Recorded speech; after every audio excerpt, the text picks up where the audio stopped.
Good day, fellow cooperators. We would like to welcome you all sa Fundamentals of Cooperatives free online training natin brought to you by Kaiser Center for Training and Advocacy Cooperative.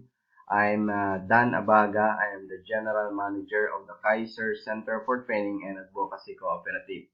Ito pong free online training is the very first time that happened sa online world, no? Lalong-lalo na po sa cooperative world kasi kami po ang unang-unang training provider na nagkaroon ng initiative to conduct this kind of project online na free online training. Marami po kasi kaming naririnig no na mga members ng cooperative, mga leaders na gustong makapag-conduct ng mga seminars nila, gustong matuto.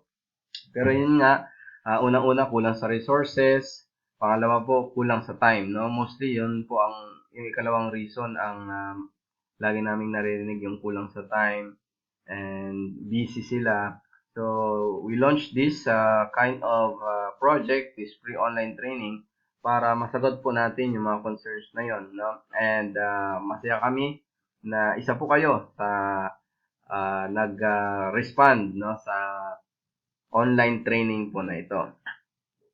By the way, this training composes of 6 modules na papanoorin nyo lamang po sa pamagitan ng video training. And after that, you can access na, no? Kung gusto niyo pong ipa-certify, that's another story, you know? Kung gusto niyo po ito ipa-certify, pero meron po kaming certification fee sa mas mura lamang po na halaga. Pero tandaan niyo po na ito po ang training na to ay free, no? Pero may mga requirements din po, no, para maging successful ang free online training na ito.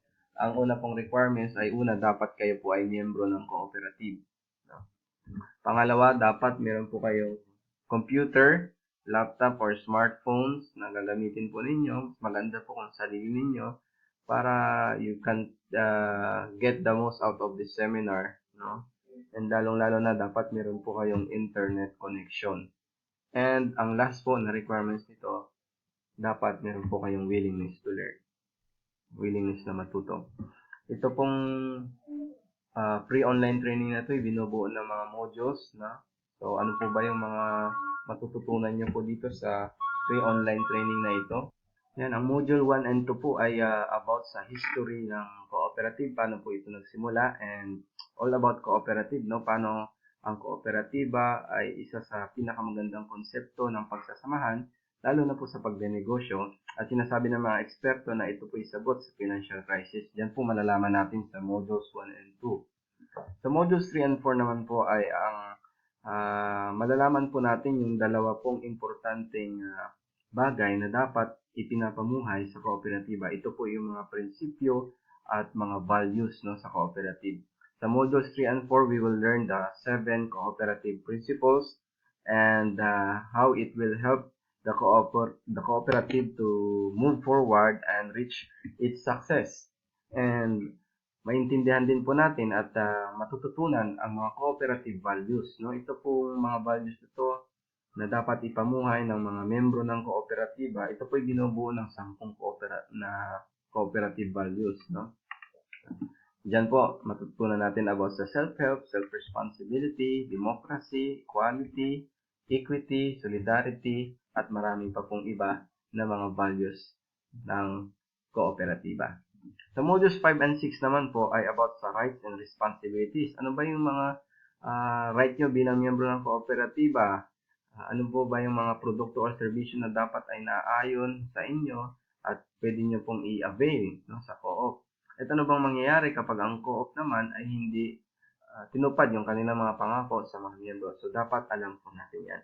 Kaya po, masaya kami sa inyong pag-visit, no, sa aming site and sa willingness nyo po na matuto sa ating free online training. We hope na ito po yung maging it's a fun-filled learning experience, itong seminar na ito. And after this introduction video, you can now start the training, no, sa unang-una pong training yung modules 1 and 2. And maraming salamat po in behalf sa Kaiser Training, Center for Training Advocacy Cooperative. I'm Dan Abaga, the General Manager, ay nagpapasalamat po sa inyo.